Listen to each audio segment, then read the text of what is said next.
कल sheet discuss कर रहे थे, रिमेनिंग शीट के क्वेश्चंस आज करेंगे हम। कल सेकंड एक्सरसाइज के 50 तक क्वेश्चन कर लिए थे। 51 क्वेश्चन देखिए।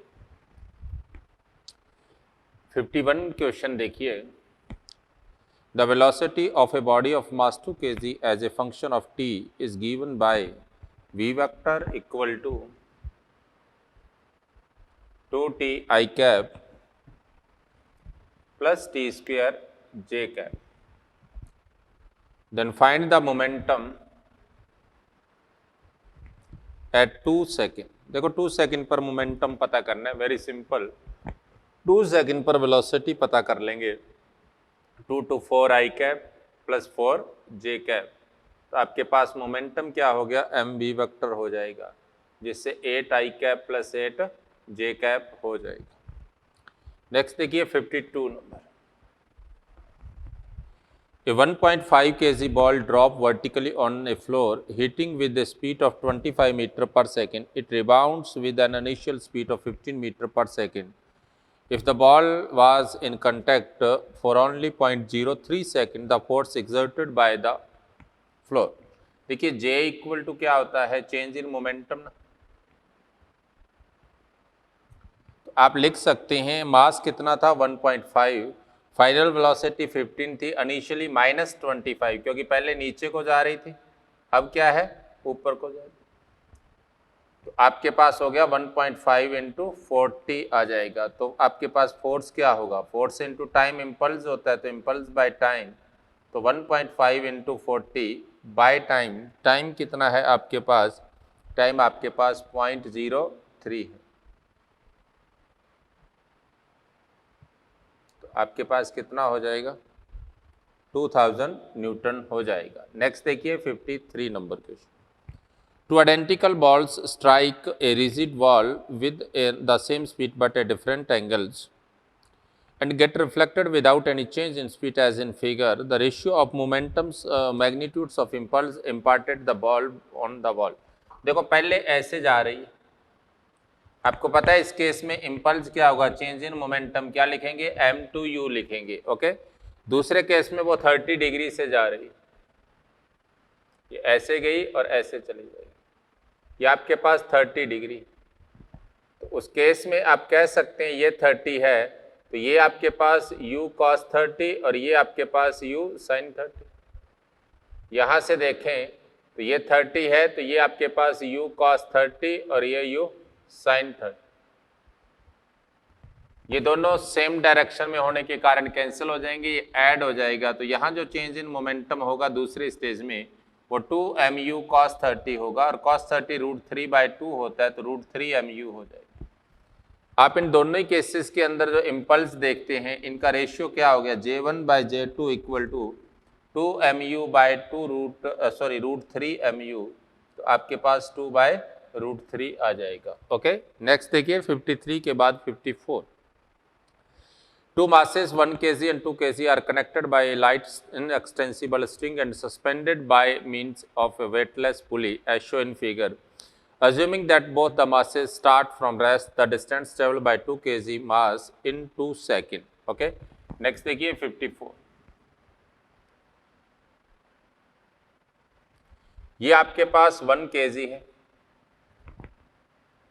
और ये आपके पास 2 kg है। इस केस में हम अगर बात करें तो इस केस में ये 1 kg पर नीचे को क्या लगेगा 1g और इधर क्या लगेगा 2g। वो कह रहा है 2 kg 2 सेकंड में कितनी जाएगी, एक्सेलरेशन निकाल लीजिए, ये टेंशन एक दूसरे को कैंसिल कर देगी। ओके, तो उस केस में आप लिख सकते हैं एक्सेलरेशन क्या होगा, एक्सेलरेशन नीचे को, यहाँ एक्सेलरेशन की डायरेक्शन में फोर्स 2g माइनस एक्सेलरेशन के opposite g/2 + 1 equal to g/3, बोले तो 10/3। तो डिस्टेंस कितनी हो जाएगी 1/2, 80 स्क्वायर आप लिख सकते हैं 1/2 इंटू 10/3 इंटू 2 का स्क्वायर मतलब 4, तो आपके पास कितना हो जाएगा 20/3 मीटर आ जाएगी। क्लियर। नेक्स्ट देखिए, नेक्स्ट आपके पास 55 नंबर क्वेश्चन देखिए। 55 नंबर क्वेश्चन में क्या पूछ रहा है आपसे, The position time graph of a body of mass 2 kg is given as given in figure. What is the impulse on the body at 4 second? हमने पहले किया था, सेम वैसा ही क्वेश्चन है, ऐसा क्वेश्चन हम पहले भी कर चुके हैं। आपको 4 सेकंड पर पूछ रहा है, तो मैं डायरेक्टली बता दूंगा 4 second per mass into change in velocity, तो initial velocity final minus initial, 4 के बाद वेलोसिटी क्या है, X T curve straight line हो गया है। स्ट्रेट लाइन का मतलब इस केस में वेलोसिटी 0 है, तो 0 माइनस उससे पहले कितना हो जाएगा 3/4, तो आपके पास क्या रिजल्ट आ जाएगा, -1.5 आ जाएगा। ओके, नेक्स्ट देखिए 56 number. Two billiard balls is of mass 0.05 kg moving in opposite direction with a speed 6 meter per second collide and rebound with the same speed. What is the impulse imparted to each other ball due to others? देखो opposite direction में है, दोनों ball का क्या है, mass each of mass 0.5, same mass है और same speed से कोलाइड होती है। ये ए है, ये बी। मान लीजिए ये जा रही थी 6 से, तो after collision there velocity interchange हो जाएगी। मैग्नीट्यूड वैसे बी वाली ए की होगी, ए वाली बी की, तो impulse equal to change in momentum होता है, तो m इंटू 6 माइनस 6, ओके, तो कितना हो गया, -12m हो जाएगा। तो m आपके पास कितना है, 0.05 है, तो 12 इंटू 0.05 आप लिख सकते हैं कितना हो जाएगा, -0.6 आपके पास रिजल्ट आ जाएगा, सेकंड आंसर हो जाएगा। ओके, नेक्स्ट देखिए 57 नंबर क्वेश्चन। 57 के अंदर आपको इक्विलिब्रियम का क्वेश्चन है। ये आपको कोई स्ट्रिंग दी है, वहां से आपको उसके इक्विलिब्रियम की बात कर रहा है, तो उस केस में क्या होगा देखिए। ये आपको क्या दिया है, in given figure show a mass of 6 kg suspended by a rope of length 2 metre from the ceiling, a force 50 Newton in the horizontal direction is applied at midpoint P of the rope. The angle the rope makes with the vertical in equilibrium. देखिए ये आपके पास 1 metre रॉप थी, ये फिर 1 metre रॉप, यहाँ पर कोई 6 kg आपके पास, यहाँ पर आपके पास F = 50 न्यूटन, यहाँ पर आपके पास ये एंगल थीटा है, ये 1 मीटर है, ये 1 मीटर, वो कह रहा है इक्विलिब्रियम में है, तो आप कह सकते हो ना यहाँ से क्या होगा, 60 न्यूटन होगा।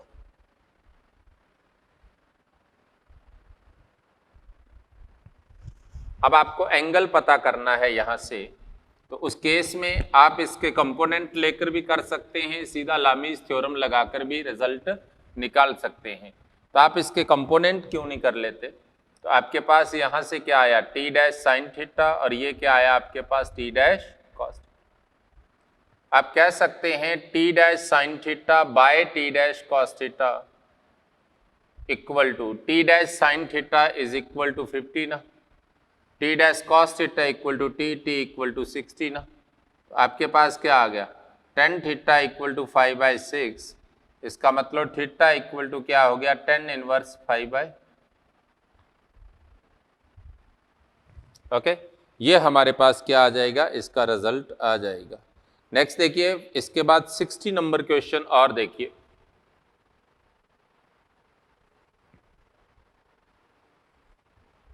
If cabin is descending vertical with acceleration a and action by mass m on floor of cabin is 9g/10, then a equal to, देखिए ये आपके पास एक कैबिन है जो a एक्सेलरेशन से नीचे आ रहा है, ये इस पर मास कैपिटल M है। उस केस में अगर मैं बात करूं कि इस पर M कैबिन इज 9g/10, इस पर जो रिएक्शन लग रही है, ये ऊपर को N है, नीचे को mg होगी, इसके एक्सेलरेशन के कारण ऊपर को शूडो होगा एम में, तो आप कह सकते हो ना n इक्वल टू क्या होगा एम जी माइनस एम में, और उसकी वैल्यू आपको दे रखी है, कितनी दी है उसने 9g/10 दे रखी है।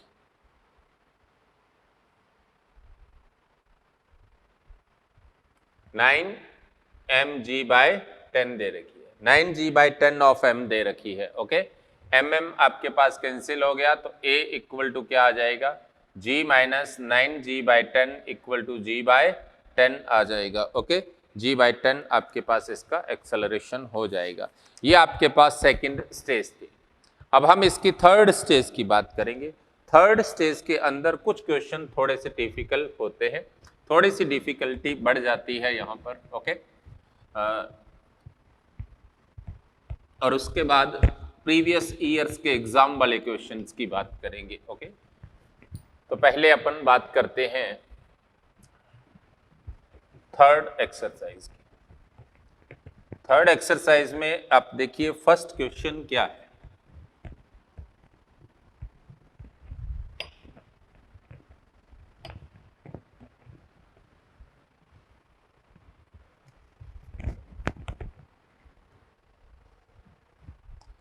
The formula for true force.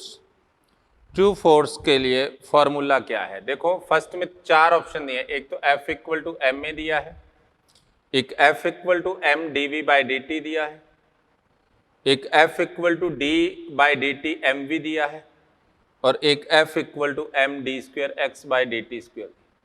वो कहता है ट्रू फॉर्मूला क्या है। गौर करो फर्स्ट सेकंड लॉ को आपने क्या पढ़ा था? According to second law the external force on body is equal to the rate of change in momentum.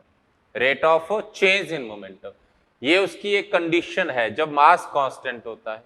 ये तीनों उसकी वो कंडीशन है जब मास कांस्टेंट हो सकता है, मास भी वेरिएबल हो। तो एक्चुअली फॉर्मूला ये होता है dp/dt होता है। ओके, तो इसका आंसर क्या हो जाएगा? थर्ड आंसर आ जाएगा।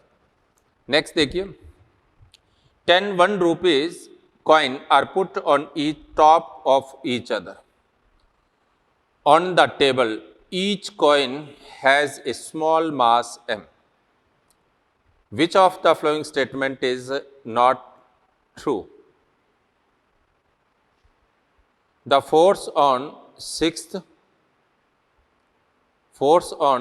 coin counted from the bottom, okay, due to all the coins on the top is equal to 4 mg. देखो ऊपर वालों के कारण कितना फोर्स लगेगा, आपसे नॉट ट्रू पूछ रहा है। इसमें नीचे से 6, तो इस सरफेस की बात कर रहे हैं जिसके नीचे तो 6 m है, ऊपर कितना है 4 m है, राइट। तो यहां का फोर्स पूछा, मैं अलग अलग कॉइन नहीं बना रहा, ऊपर वालों का टोटल मास लिख। यहां पर ऊपर को नॉर्मल लग रहा है, नीचे को भी n लग रहा है। अगर मैं फ्री बॉडी डायग्राम बनाऊं 4m का, तो 4m पर ऊपर को n होगा, नीचे को 4 mg हो। तो इसका मतलब इस कॉन्टैक्ट सरफेस पर कितना लगेगा? 4 mg लगेगा। ये सही है पहला state. The force on 6th coin due to 7th coin is 4 mg, यही बात सही है क्योंकि सातवां ही इतना लगाएगा, सारे भी मिलकर उतना ही। ऐसा होता है ना, ये रहा, ये 3 ब्लॉक है आपके पास। अब यहां पर अगर मैं टोटल बात करूं तो यहां पर नेट कितना लग रहा है? ऊपर वाला कारण 2 mg, लेकिन अगर मैं इस अकेले के कारण देखूं तो ये A है, ये B है, ये C। तो मैं इस अकेले के कारण देखता हूं, जितना ये नीचे लगाएगा उतना ही ऊपर लगेगा, वो ये रहा NC। नीचे को इसका क्या हो गया? mg। और एक क्या हो गया? ये नीचे को ऊपर वाले के कारण भी लगेगा Na। ओके, यहां से 2 फोर्स लगेंगे इस पर और 1 mg लगेगा। आपको ये पता करना है, तो ये इन दोनों के सम के, और ये देखेंगे तो इसके लिए A पर देखो, नीचे को mg लग रहा है, ऊपर को Na लग रहा है। तो Na ऑलरेडी क्या था? mg, और mg क्या हो गया? 2 mg। तो वो केवल उस पर ऊपर वाले के कारण भी उतना ही होगा जितना ऊपर वाले सभी के कारण होगा। तो ये भी क्या है? सही statement. The reaction of the 6th coin on the 7th coin be also 4 mg. The total force on the 10th coin is 9 mg. 10th coin जो सबसे टॉप पर है उस पर लगने वाला टोटल फोर्स पूछा है, टोटल फोर्स 0 हो जाएगा, क्योंकि जितना नीचे को mg लगेगा उतना ही ऊपर को n होगा, तो balance to each other, net force will be 0। Next देखिए थर्ड क्वेश्चन। थर्ड क्वेश्चन अच्छा क्वेश्चन है, कांस्टेंट मोशन से रिलेटेड है ये क्वेश्चन। देखिए क्या है, थर्ड क्वेश्चन के अंदर आपको कई सारी पुली दे रखी, सॉरी कुछ ऐसे दिया है,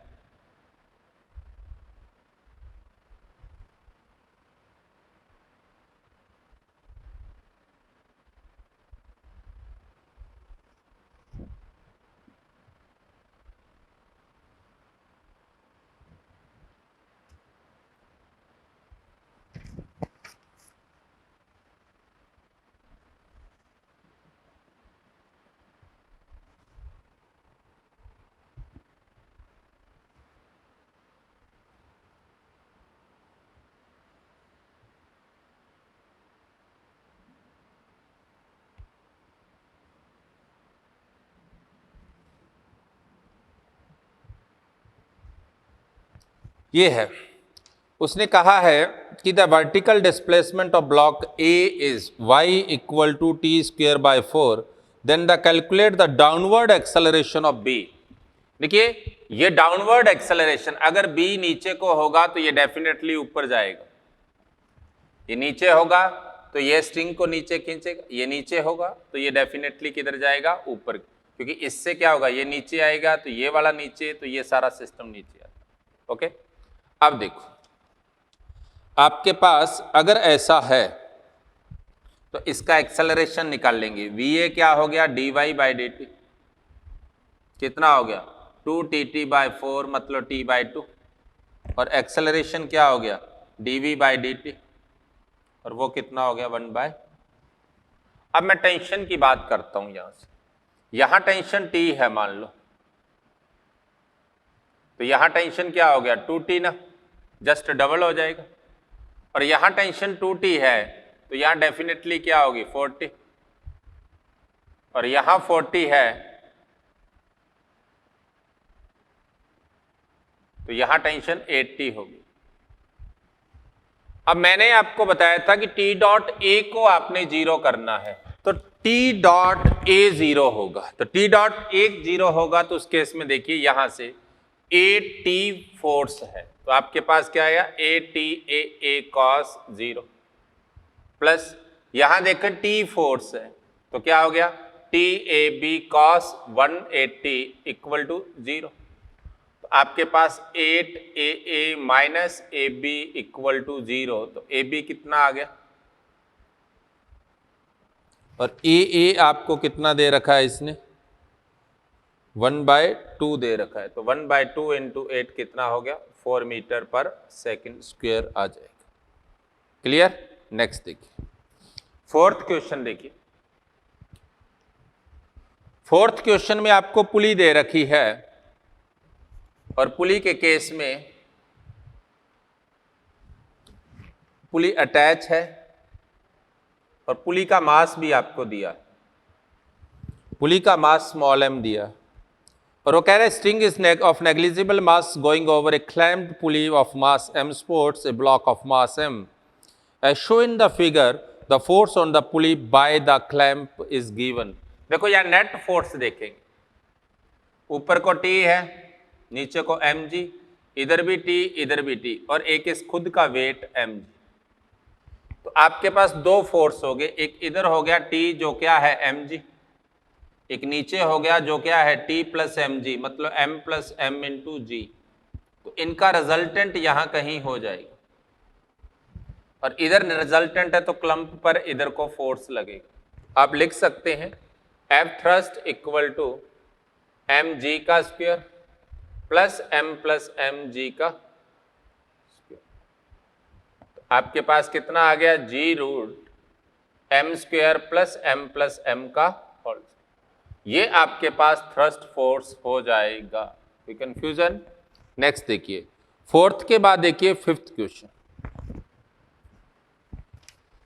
the force time curve of a particle executing linear motion is as shown in figure, The momentum acquired by the particle in time interval from 0 to 8 second will be 0 to 8 second में पूछा है। देखिए curve से ही clear हो रहा है, 0 से 8 second में जितना पॉजिटिव है उतना ही क्या होगा, नेगेटिव होगा।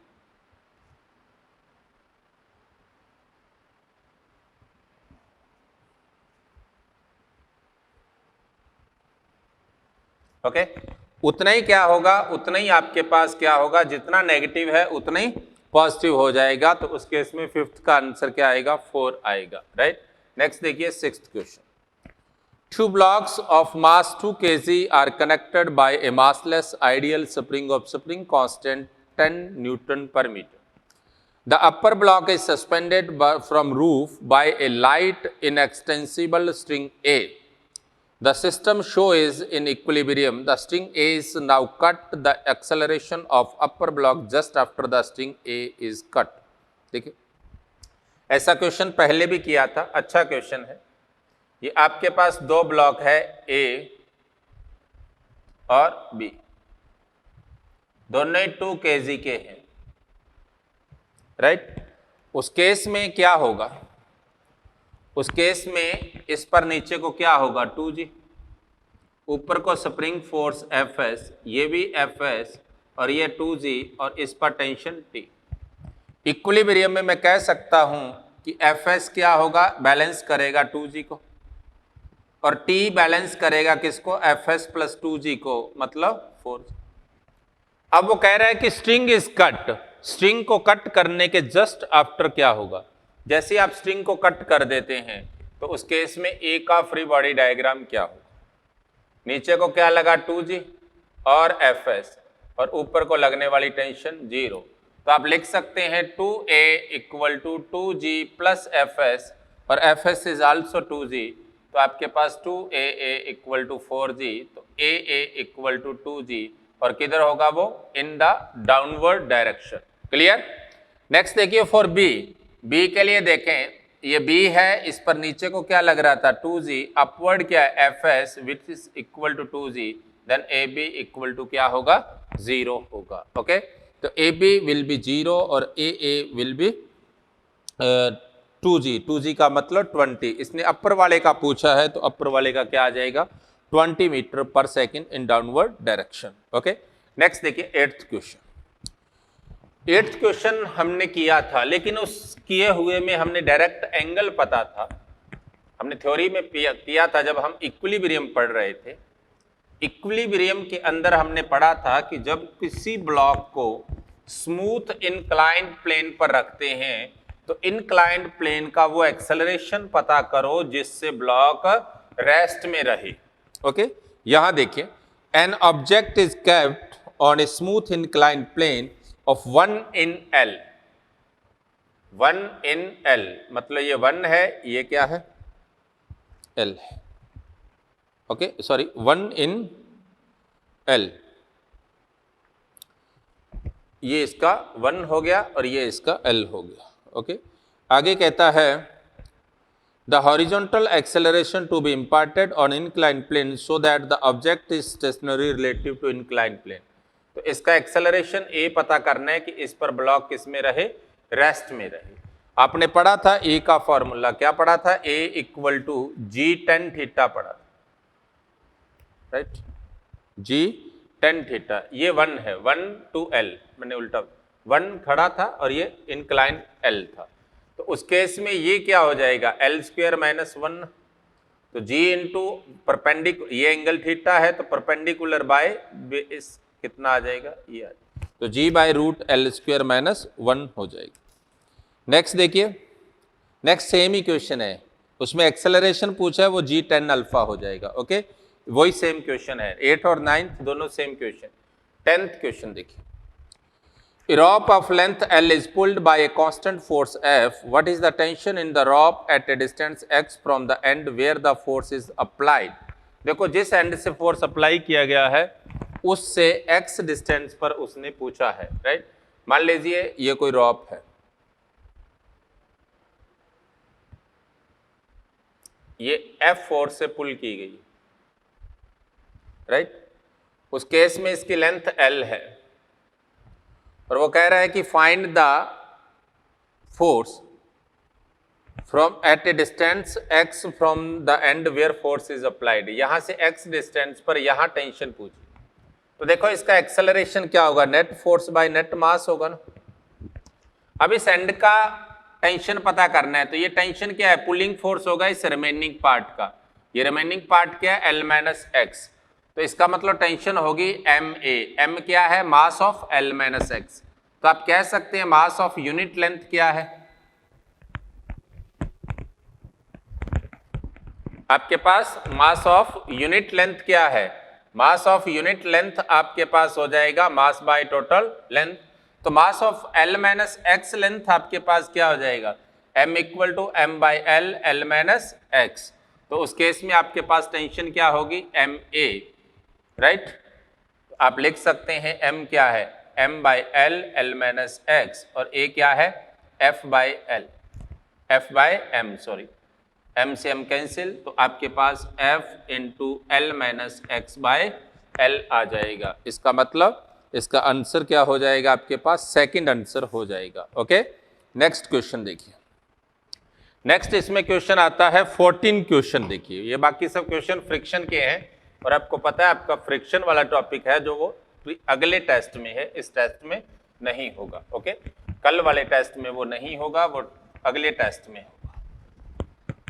तो फ्रिक्शन वाले क्वेश्चन अपन उसके साथ करेंगे। यहां देखिए 14th नंबर क्वेश्चन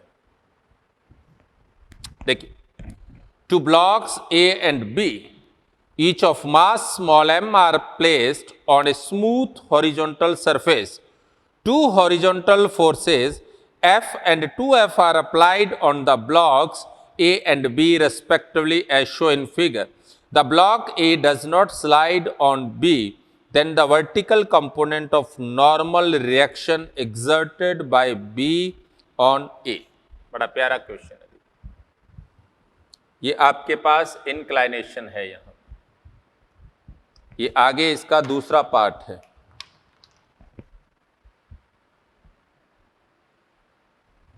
ये एंगल आपके पास 30 है, ये भी m मास है, ये भी m मास। इस पर फोर्स F अप्लाई किया गया है, इस पर फोर्स 2F। जिधर ज्यादा फोर्स होगा इधर नॉर्मल रिएक्शन लगेगी NN, राइट। जितना इधर होगा उतना ही उसका कंपोनेंट इधर होगा। क्लियर, यहां से आप उसका कंपोनेंट देख सकते हैं। ये 30 है, तो ये एंगल भी आपके पास 30 होगा, ये 60 हो जाएगा। ये आपके पास n cos θ, मतलब n/2 n/2। तो नेट एक्सेलरेशन सिस्टम का इधर को हो, ओके, और नेट एक्सेलरेशन इधर को हुआ, तो आप क्या लिख सकते हो, A equal to net force by net mass, मतलब F/2 है। अब मैं किसी एक ब्लॉक को लेता हूं, मान लो इधर वाला M ले लिया मैंने, इधर को फोर्स F है, इधर को फोर्स n/2 है। क्लियर, तो उस केस में अगर इधर को n/2 है और एक्सेलरेट इधर को हो रहा है, तो Ma इक्वल टू क्या होगा, n/2 माइनस F ना, मतलब n/2 equal to Ma plus F हो जाएगा। Ma आप यहां से क्या लिख सकते हो, n/2 equal to F/2m, m से m कैंसिल हो गया, तो F/2 प्लस F, मतलब n इक्वल टू आपके पास क्या हो गया, 3F हो जाएगा। ओके, अब उसने पूछा क्या है आपसे, आपसे पूछा then the vertical component of normal reaction exerted by the block on B, exerted by block B on block A पर जो फोर्स लग रहा था, ये इसका वर्टिकल कंपोनेंट ये देखना है। क्लियर, आपको पता है ये एंगल 60 है, तो ये भी डेफिनेटली 60 हो, और अगर ये 60 हुआ तो अपवर्ड वर्टिकल कंपोनेंट इसका क्या होगा, आप लिख सकते हैं NY इक्वल टू क्या होगा, n sin 60, और n 60 √3/2 होता है, तो 3 √3F/2 आपके पास इसका रिजल्ट आ जाएगा। ओके, नेक्स्ट क्वेश्चन देखिए। नेक्स्ट क्वेश्चन है, इसमें 22 क्वेश्चन है। ओके, 22 देखिए।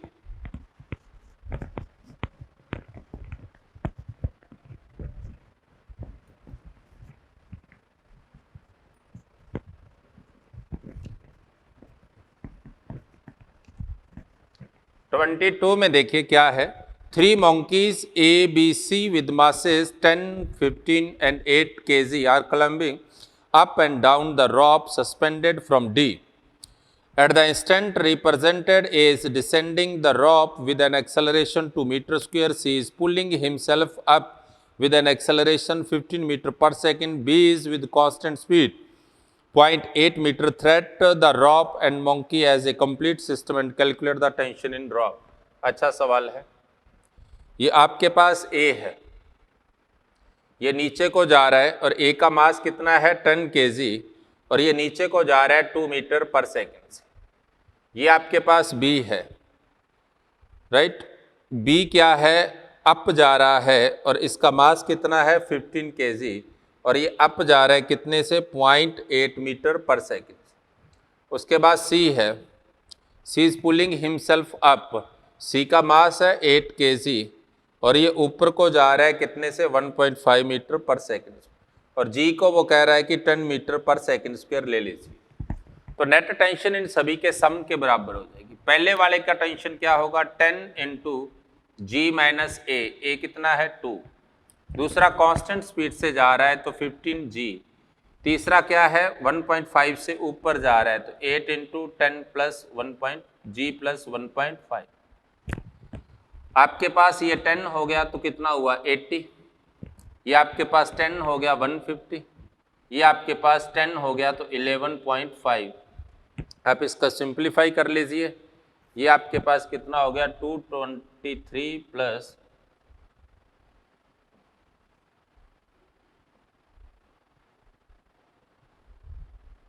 92, तो ये आपके पास हो गया 332 न्यूटन।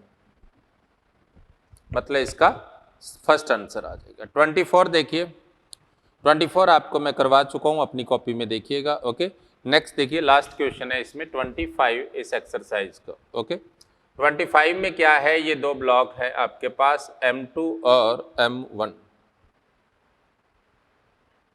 यहां पर एक पुली लगी हुई है, यहां भी एक पुली लगी हुई है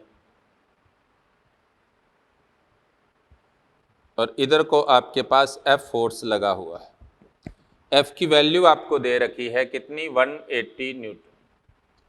आपके पास M1 का मास दिया है 20 kg और M2 का मास आपको दिया है कितना 30 kg। इसने कहा है कि all surfaces are frictionless. Okay, surfaces पर जितने भी फोर्स हैं वो सब फ्रिक्शनलेस है, कोई फोर्स नहीं लगेगा फ्रिक्शन वाला। और एक्सेलरेशन ऑफ मासेस आपसे पूछा है। देखिए, आप फ्री बॉडी डायग्राम बनाओगे, यहाँ टेंशन T लगी तो वो T इसके बराबर ही होगी। ओके, ये T लगी, ये T लगी, ये T लगी। अब जब फ्री बॉडी डायग्राम बनाते हैं T इक्वल टू आपके पास 180 न्यूटन, इसके लिए क्या हो गया, एक्सेलरेशन A1 हुआ तो आप लिख सकते हैं क्या हुआ M1 A1 equal to T। तो आपके पास क्या हो गया, इस केस में आपके पास 20 A1 इक्वल टू 180, तो A1 आपके पास 9 मीटर पर सेकेंड स्क्वायर। अब अगर मैं नीचे वाले को देखूं, पहले नीचे वाला देखना पड़ेगा क्योंकि इसके एक्सेलरेशन से शूडो भी लग सकता है उसमें। इस 30 kg पर देखें, 30 kg पर इधर को टेंशन T लग रही है ये वाली, क्योंकि यहाँ पुली पर नेट फोर्स लगेगा जो इधर हो, यहाँ से इसके कारण इधर को टेंशन T लगेगी।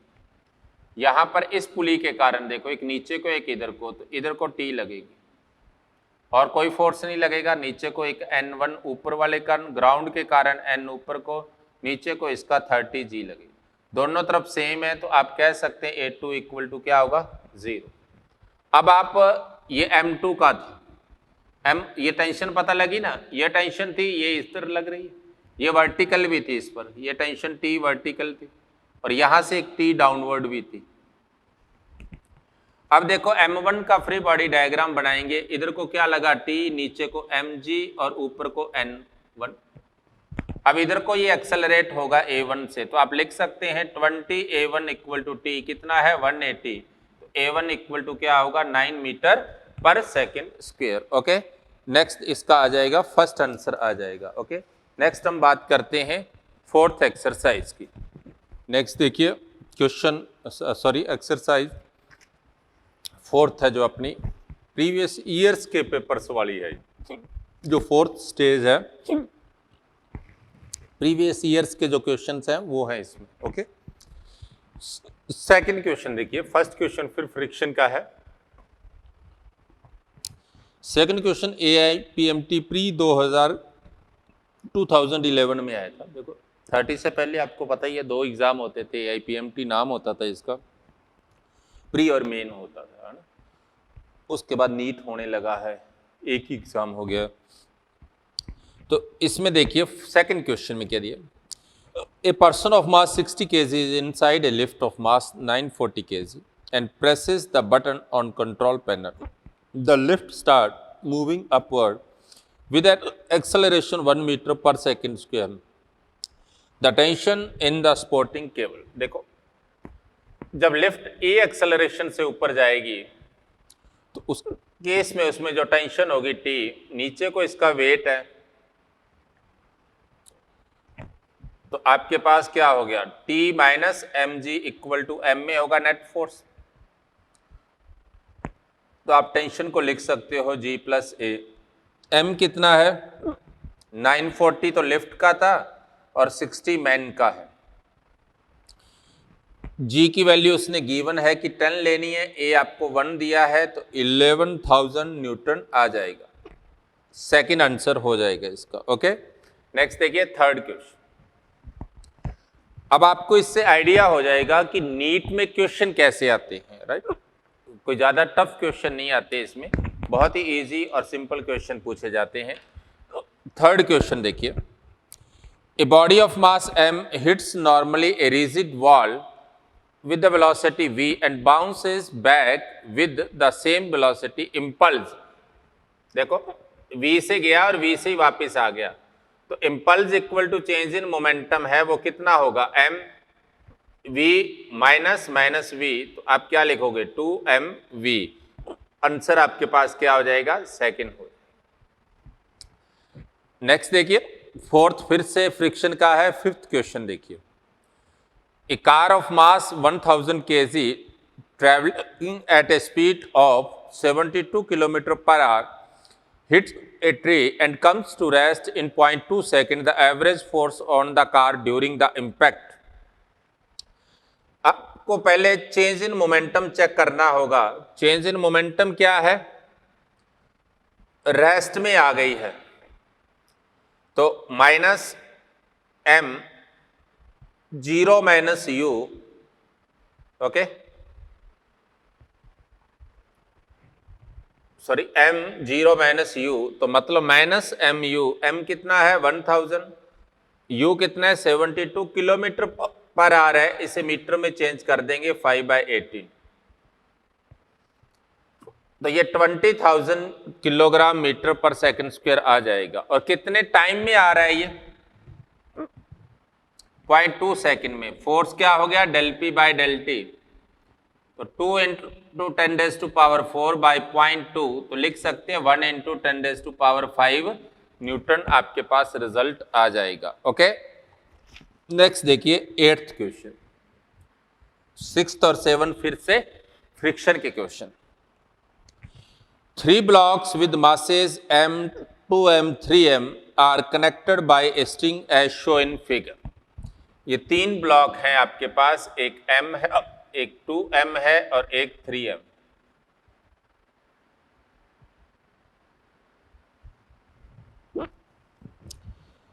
ये v वेलोसिटी से ऊपर को जा रहे हैं। The masses move upward at constant speed v. What is the net force on the block of mass 2m?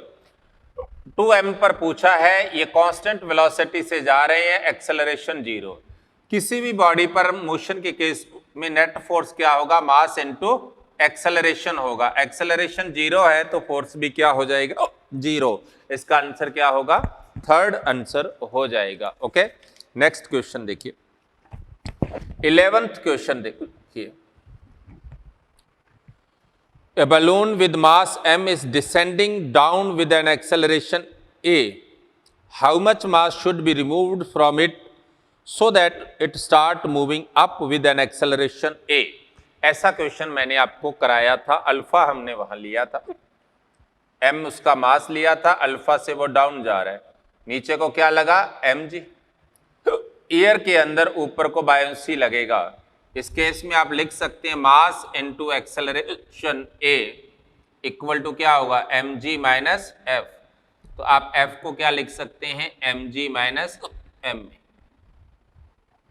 अब इसमें से आपने कुछ मास को रिमूव कर दिया तो रिमेनिंग मास ये बचा, इसका वेट क्या हो गया ये, और ऊपर को फोर्स क्या हो गया ये, एयर का बायोंसी, और ये ऊपर को एक्सेलरेट होने लगा। तो आप लिख सकते हैं m minus M A equal to F B minus M G. तो एफ बी को आप क्या लिखोगे, एफ बी की वैल्यू रख दोगे तो M A minus M A equal to M G minus M A minus M G और प्लस एम जी कैंसिल हो गया, ये इधर आएगा तो 2ma equal to M A plus g. तो आपके पास m क्या होगा 2ma बाय जी प्लस ए आ जाए। ओके, नेक्स्ट देखिए, नेक्स्ट क्वेश्चन है 12th क्वेश्चन। देखिए हाँ भाई, नेक्स्ट क्वेश्चन देखिए 8th के बाद 11th के बाद 12th क्वेश्चन देखिए। इसका 12th क्वेश्चन क्या दे रखा है, 3 blocks A and B and C of masses 4 kg, 2 kg and 1 kg respectively are in contact on a frictionless surface as shown if a force of 14 Newton is applied on 4 kg। ये आपके पास 3 block है, कौन कौन से, A, B और C, right. इस पर क्या है 14 न्यूटन फोर्स है। उस केस में वो कह रहा है A और B के बीच में क्या होगा, ये फोर्स F की बात कर रहा है। गौर से देखिए नेट फोर्स क्या होगा, ये जितने भी इंटर फोर्स है ये सारे कैंसिल हो जाएंगे, नेट F बचेगा। तो सिस्टम का एक्सेलरेशन क्या होगा A equal to force by मास।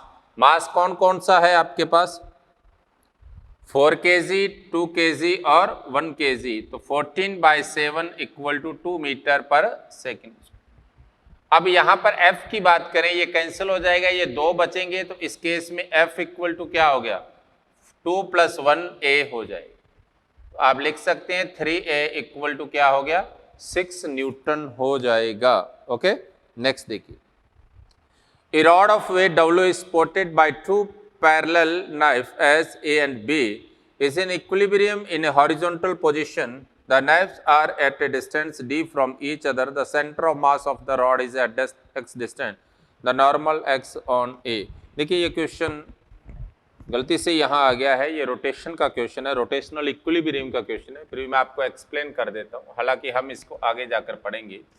ये दोनों एंड पर हैं, इस तरह से A और B पर है।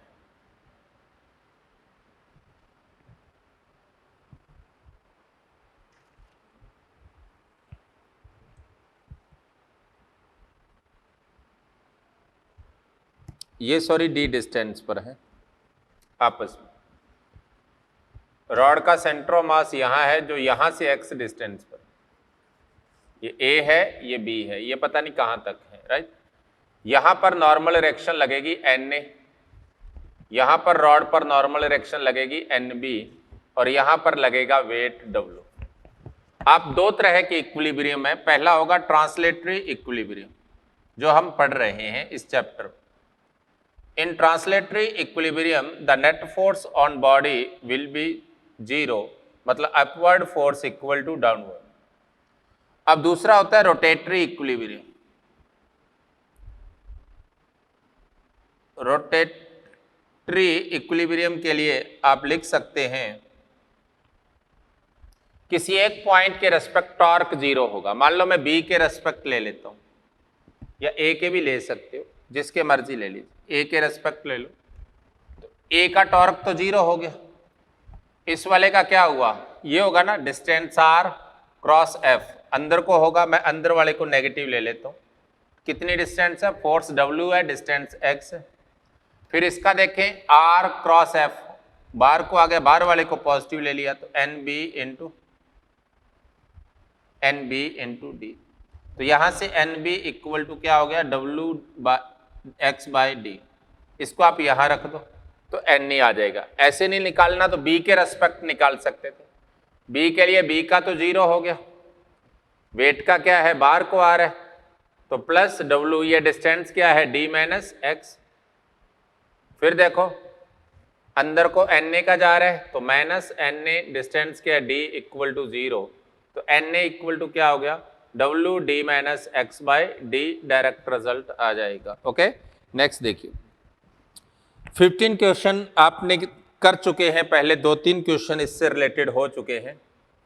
क्या दिया है, 2 blocks A and B of masses 3m and m respectively are connected by a massless and inextensible string. The whole system is suspended by a massless spring as shown in figure. The magnitudes of acceleration A and B immediately after the string is cut. देखिए ये आपके पास एक spring था, ये आपके पास एक string थी, यहाँ 2 मास हैं, एक B है जो m है और A था वो कितना है, 3 है। यहाँ हम फ्री बॉडी डायग्राम बनाएंगे इसका इक्विलिब्रियम में। नीचे को mg, ऊपर को टेंशन T, नीचे को 3mg और ऊपर को fs। तो आप कह सकते हैं T इक्वल टू क्या है, mg। अगर ये ऊपर को fs है तो fs इक्वल टू क्या होगा, 3mg प्लस T, बोले तो 4। अब देखिए जब आप स्ट्रिंग को कट दोगे, स्ट्रिंग जैसे ही कट करेंगे तो टेंशन 0 हो जाएगी। इसका मतलब आप कह सकते हैं ये m है, ऊपर को टेंशन क्या होगी 0, नीचे को क्या लगेगा mg। तो इस b का नीचे को एक्सेलरेशन ab क्या होगा, नीचे को नेट फोर्स, ऊपर को 0 by mass equal to g है, किधर को, डाउन। अगर हम a का एक्सेलरेशन देखें यहां से तो a के लिए फ्री बॉडी डायग्राम क्या बनेगा, ये 3m, ऊपर को fs जो किसके बराबर है, 4mg के बराबर, नीचे को इसका वेट 3mg और नीचे को टेंशन T क्या है, 0। ऊपर को फोर्स ज्यादा है तो A अपवर्ड डायरेक्शन में एक्सेलरेट होगा। क्लियर, किधर होगा, अपवर्ड, क्योंकि यहाँ टेंशन 0 होगी, बाकी फोर्स सेम रहेंगे। जिसको कट करते हैं उसका फोर्स 0 कर देते हैं, बस ये कंसेप्ट याद रखना। यहां से देखिए 3MAA equal to upward force क्या है, 4mg माइनस डाउनवर्ड क्या है, 3mg। तो आपके पास 3MAA इक्वल टू mg, तो आप AA को क्या लिखेंगे, g/3, और किस डायरेक्शन में लिखोगे, अपवर्ड। इसका मतलब g/3 अपवर्ड और g डाउनवर्ड हो जाएगा। ओके, 15 के बाद देखिए 17 नंबर क्वेश्चन, वही है, इंक्लाइन प्लेन पर कोई ब्लॉक रेस्ट में कैसे रहता है, g10 अल्फा इसका आंसर होगा। अपने पहले 2-3 बार इस क्वेश्चन को डिस्कस कर चुके हैं। ओके, नेक्स्ट क्वेश्चन देखिए 18 नंबर। तो ये नीट के क्वेश्चन थे। अब आपको इन क्वेश्चन से आइडिया हो गया होगा कि लॉज ऑफ मोशन में अगर हम प्रीवियस 5-6 साल की बात करें, 11 से लेकर आज तक की बात करें, तो कोई ऐसा टफ क्वेश्चन नहीं आया जो आप ना कर पाओ। ओके, काफी इजी क्वेश्चन आते हैं लॉज ऑफ मोशन के, बस आपको इसके फोर्स अप्लाई करने आने चाहिए। ओके, नेक्स्ट देखिए 18th क्वेश्चन देखिए, जो जेई मेन का है, AI ट्रिपली होती थी उस टाइम, AI ट्रिपली का है, 2010 का क्वेश्चन है। ओके, देखिए क्या है, वो कह रहा है the figure show the position time graph of 1 dimensional motion of body of mass 0.4 kg, the magnitude of each impulse. Impulse कब लग रहा है, देखो इस तरह का ग्राफ है जब वेलोसिटी चेंज हो रही है, ये xt कर्व है, तो वेलोसिटी कब चेंज हो रही है, जब स्लॉप चेंज हो रही है। स्लॉप कहाँ चेंज हो रही है, जहां इसके शार्प एज बन रहे हैं, यहां चेंज हुई, फिर यहां चेंज हुई, फिर यहां चेंज हुई, इन पॉइंट्स पर चेंज हो रही है, और सब सेम है क्योंकि इक्वल टाइम पीरियड दिया है। ये सब क्या है, 2 मीटर, ये आपके पास क्या है 2, ये क्या है 4, ये क्या है 6, ये क्या है 8, ये क्या है 10, राइट। किसी भी एक पॉइंट पर देख लो, यहां देखें 0 से 2 तक इसकी वेलोसिटी क्या थी, 2/2 इक्वल टू 1 मीटर पर सेकेंड, और 2 से 4 तक क्या थी आपके पास, v equal to 2/2 minus 1 metre पर सेकेंड। अब आपसे उसने पूछा है कि मैं इम्पल्स क्या होगा, इम्पल्स इक्वल टू क्या है, change in momentum mass velocity final minus initial. मान लो मैं 2 सेकंड पर देख रहा हूं, तो 2 सेकंड के जस्ट बाद वेलोसिटी ये है, जस्ट पहले 1 थी, तो आपके पास मास क्वेश्चन में दे रखा है, कितना दिया है 0.4, फाइनल -1 इनिशियल 1, तो कितना आ गया -0.8। इस पॉइंट पर -0.8 होगा, यहाँ +0.8, फिर माइनस, फिर प्लस। जब माइनस होता है उसके बाद वेलोसिटी डिक्रीज होगी, जब प्लस होगा तो वेलोसिटी इंक्रीज होगी। तो हर जगह पर जो इम्पल्स होगा वो कितना हो जाएगा, 0.8 न्यूटन पर सेकेंड हो जाएगा। ओके, ये आपके लॉज ऑफ मोशन का चैप्टर था और उससे रिलेटेड क्वेश्चंस थे, उसकी सीट की बात थी। ओके, अब कल इसका टेस्ट है, आप अच्छे से टेस्ट देना। इसके अलावा इसके पीछे एग्जाम्पल्स हैं, उनको भी आपने करना है। पीछे एक्सरसाइज भी है इसकी, उसको आपने कोशिश करनी। मैं आपको जल्दी जल्दी से थोड़ा सा हिंट दे देता हूँ। एक्सरसाइज फर्स्ट है इसकी 140 नंबर पेज पर। वह क्वेश्चंस दिए, पहला रॉकेट का दिया है, रॉकेट के गैस के एग्जैक्ट का रेट दिया है, वेलोसिटी दी है, तो v इंटू dm/dt थ्रस्ट होता है, ये आपसे पूछ रहा है, राइट, निकाल लो। सेकंड क्वेश्चन कोलिजन का है और इम्पल्स पूछा है। कोलिजन के बाद दोनों की वेलोसिटी देख लोगे, एक 3 का है, दूसरा 2 kg का रेस्ट में है, तो कोलिजन का वही मोमेंटम कंजर्वेशन लॉ लगाकर और इलास्टिक कोलिजन वाला E equal to v1 - v2/u2 - u1 लगाते हुए वेलोसिटी आ जाएगी दोनों पार्टी, किसी एक पार्टिकल की final minus initial into mass करते हुए इम्पल्स आ जाएगा। थर्ड क्वेश्चन में कहा है कि force exerted by the block of 2 kg and 4 kg on 3 kg। देखो 2 और 3, ऊपर ऊपर 2 रखा है, ये 3 ब्लॉक रखे हैं आपके पास, ये 2 kg है, ये 3 kg है और ये 4 kg। जो यहां फोर्स लगेगा वो ऑलवेज ऊपर वाले के वेट के बराबर होगा, जो यहां लगेगा चाहे नीचे वाला लगाए चाहे ऊपर वाला, वो ऊपर वाले टोटल वेट के बराबर होगा, मतलब 5g के बराबर होगा। तो एक 20 हो जाएगा, दूसरा 50 हो। फोर्थ में फोर्स टाइम ग्राफ दिया है, स्पीड पूछा आफ्टर 1 सेकेंड, तो 1 सेकेंड बाद आपको उसका इम्पल्स पता कर लेना, राइट। इम्पल्स क्या होगा, फोर्स और टाइम का प्रोडक्ट होकर के हो जाएगा, और impulse equal to change in momentum रख लेना। नेक्स्ट है, 2 friends A and B are playing frictionless surface, A throw ball B. ये क्वेश्चन है आपका मोमेंटम कंजर्वेशन का क्वेश्चन है, इसको आप कोशिश करना मत करने की, जब मोमेंटम कंजर्वेशन होगा वहाँ कर लेना। ओके, एक बॉल उधर फेंकेगा, उसकी खुद की पीछे को वेलोसिटी होगी, कोलिजन का क्वेश्चन होगा। ओके, तो उससे रिलेटेड क्वेश्चन है। नेक्स्ट है 6th क्वेश्चन, आपको एक रॉप दी है, उस पर कोई मैन है, मैक्सिमम टेंशन पूछ रहा है और मिनिमम टाइम में which can reach the another and. Okay, तो मैक्सिमम मिनिमम टाइम पूछ रहा है। मिनिमम टाइम के केस में एक्सेलरेशन पता कर लो, टी मैक्सिमम आपके पास क्या होगा,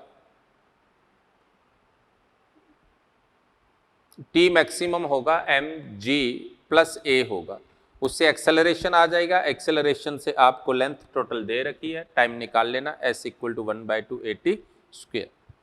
7th क्वेश्चन में आपको दिया है कि force F is the double the minimum force required to keep the block constant speed. देखो जब भी कोई ब्लॉक नीचे को मूव करता है तो उसे कांस्टेंट स्पीड में रखने के लिए, ये इंक्लाइन प्लेन है, इस पर नीचे को कोई ब्लॉक मूव करे तो उस पर फोर्स mg sin थीटा है।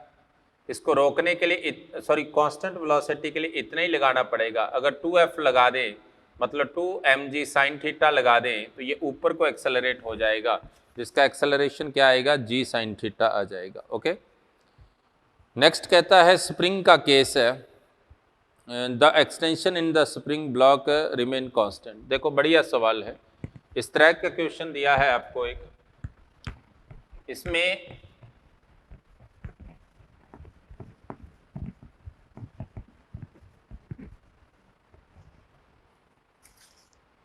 ये स्प्रिंग है कोई, ये पुली है, ये इधर से मास है इसका 10 kg, तो इस पर नीचे को 100 न्यूटन लगेगा, यहाँ टेंशन T है, तो यहाँ 2T लगेगा। इसका मतलब फ्रिक्शन किसके, स्प्रिंग फोर्स क्या हो गया, 2T के बराबर हो जाएगा। ओके, और 2T से आप इसका रिजल्ट निकाल सकते हो, ये kx = 2T, मतलब 200 तो आपके पास x कितना आ गया 200/k, k कितना है 10⁻³ तो 0.2 मीटर हो गया, जिसे अपन 20 सेंटीमीटर लिख सकते। 9th क्वेश्चन नॉर्मली है, उसका इक्विलिब्रियम का है, आप खुद निकाल लोगे। इसके अलावा इसके अंदर सॉल्व्ड एग्जाम्पल्स दिए हुए हैं, ये सारे एग्जाम्पल्स आप निकालना। ओके, जितने भी हैं ये फ्रिक्शन स्टार्ट होने से पहले तक के सारे एग्जाम्पल्स हैं। ये लगभग इसमें 29 के करीब है, और एक्सरसाइज सेकंड भी है, उसको भी आप कोशिश करना, राइट, जितने क्वेश्चन इसके हो जाए। बाकी आप डाउट काउंटर पर पूछ सकते हैं। Okay, thank you.